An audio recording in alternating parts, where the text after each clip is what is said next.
श्री निमि के प्रश्न का अभिनंदन करते हुए श्री कवि जी बोले, मन्ये कुतश्चित् भयमच्युतस्य पादाम्बुजोपासनमत्र नित्यम् उद्विग्न बुद्धिरसदात्मभावात् विश्वात्मना यत्र निवर्तते भी। श्रीमद् भागवत 11:2-33। अर्थात राजन, भक्तजनों के हृदय से कभी दूर न होने वाले अच्युत भगवान के चरणों की नित्य निरंतर उपासना ही इस संसार में परम कल्याण, आत्यंतिक क्षेम है और सर्वथा भय शून्य है। ऐसा मेरा निश्चित मत है। देह गेहादि तुच्छ एवं असत पदार्थों में अहंता एवं ममता हो जाने के कारण जिनकी चित्तवृत्ति उद्विग्न हो रही है, उनका भय भी इस उपासना का अनुष्ठान करने पर पूर्णतः निवृत्त हो जाता है। कायेन वाचा मनसेन्द्रियैर्वा बुद्ध्यात्मना वानुसृतः स्वभावात् करोति यत् यत् सकलं परस्मै नारायणायेति समर्पयेत्। श्रीमद् भागवत 11:2-36। अर्थात कल्याणकामी पुरुष शरीर से, वाणी से, मन से, इंद्रियों से, बुद्धि से, अहंकार से, अनेक जन्मों अथवा एक जन्म की आदतों से स्वभाववश जो जो करे वह सब परम पुरुष भगवान नारायण के लिए ही है। इस भाव से उन्हें समर्पण कर दे।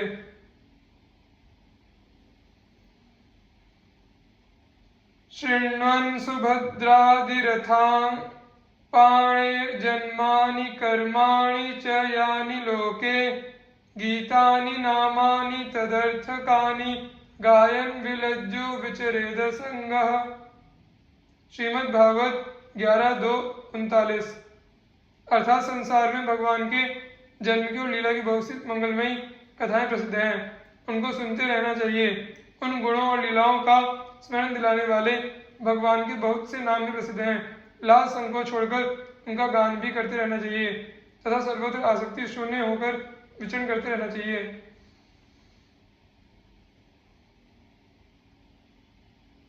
खम वायुमग्निं सलिलं महिंच ज्योतिंषि सत्त्वानि दिशो द्रुमादीन् सलित समुद्रांश्च हरे शरीरं यत्किंच भूतं प्रणमेदनन्यः।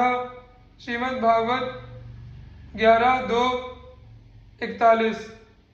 अर्थात राजन, यह आकाश, वायु, अग्नि, जल, पृथ्वी, ग्रह, नक्षत्र, प्राणी, दिशाएं, वृक्ष, वनस्पति, नदी, समुद्र सबके सब भगवान के शरीर हैं।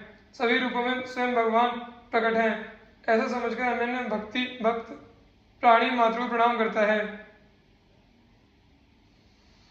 भक्ति परेशानुभवो विरक्तिरन्यत्र चैष त्रिक एक कालः प्रपद्यमानस्य यथाश्नतः स्युस्तुष्टिः पुष्टिः क्षुधपायोनुघासम।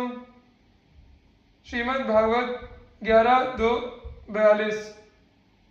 अर्थात जैसे भोजन करने वाले को प्रत्येक ग्रास के साथ ही तुष्टि, पुष्टि और क्षुधा निवृत्ति ये तीनों एक साथ हो जाते हैं, वैसे ही जो मनुष्य भगवान की शरण लेकर उनका भजन करने लगता है, उस भजन के प्रत्येक क्षण में भगवान के प्रति प्रेम, अपने प्रेमास्पद प्रभु के स्वरूप का अनुभव और उनके अतिरिक्त अन्य वस्तुओं में वैराग्य, इन तीनों की एक साथ ही प्राप्ति हो जाती है।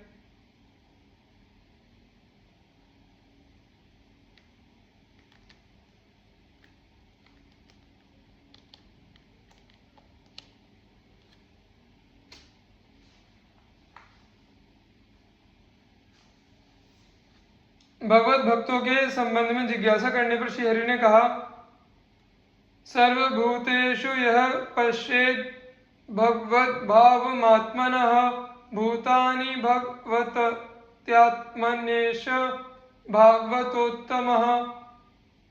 श्रीमद् भागवत 11:2-45। अर्थात आत्मस्वरूप भगवान समस्त प्राणियों में आत्मा रूप से नियंता रूप से स्थित हैं और साथ ही समस्त प्राणी और समस्त पदार्थ आत्मस्वरूप भगवान में स्थित हैं। इस प्रकार जिसका अनुभव है उसे उत्तम भागवत समझना चाहिए। त्रिभुवन विभवहेतवे व्यकुंठ स्मृतिरजितात्म सुरादिभिर्विमृग्यात् न चलति भगवत्पदारविन्दा लवनिमिषार्धमपि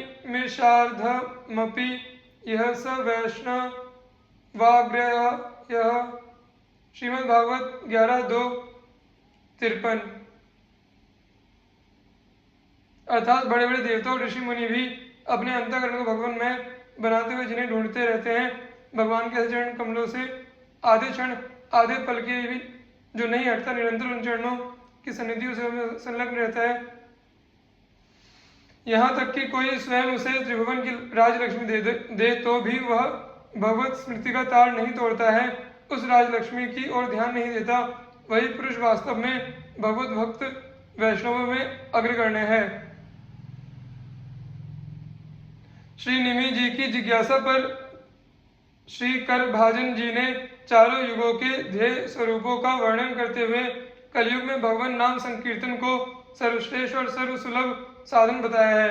यही कारण है कि सतयुग, त्रेता और द्वापर की प्रजा चाहती है कि हमारा जन्म कलयुग में हो। आपा कथन है कि कलयुग में भगवत परायण भक्त बहुत होंगे।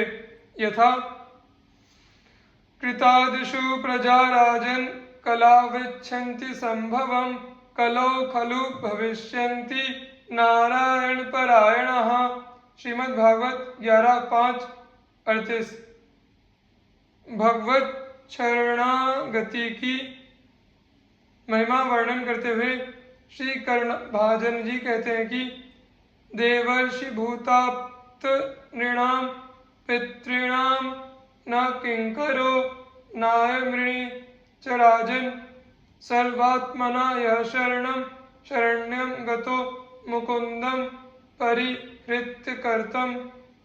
श्रीमद्भागवत 11:5-41।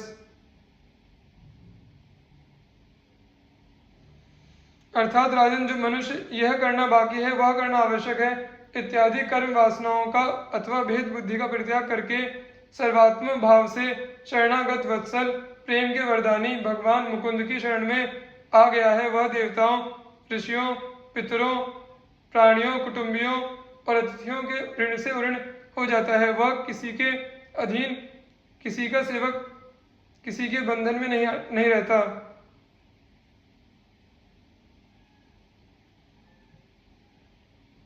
श्री अंतरिक्ष जी ने माया का विशद विवेचन किया है। दृश्यमान जगत की उत्पत्ति, स्थिति, प्रलय माया के ही कार्य हैं। यथा एषा माया भगवतः सर्गस्थित्यंतकारिणी। माया से मोहित होकर ईश्वरांश चेतन अमल अविनाशी सहज सुख राशि जीव अनेक प्रकार की कामनाओं से युक्त होकर अनेकों कर्म अकर्म विकर्म करता है और उनके अनुसार शुभ कर्म का फल सुख और अशुभ कर्म का फल दुख भोगता है और विविध योनियों में जन्म लेकर इस संसार में भटकने लगता है। यथा कर्माणि कर्मभिः कुर्वन् सनिमित्तानि देहभृत् तत्तत् कर्म फलम गृह्णन् भ्रमति सुखेतरम।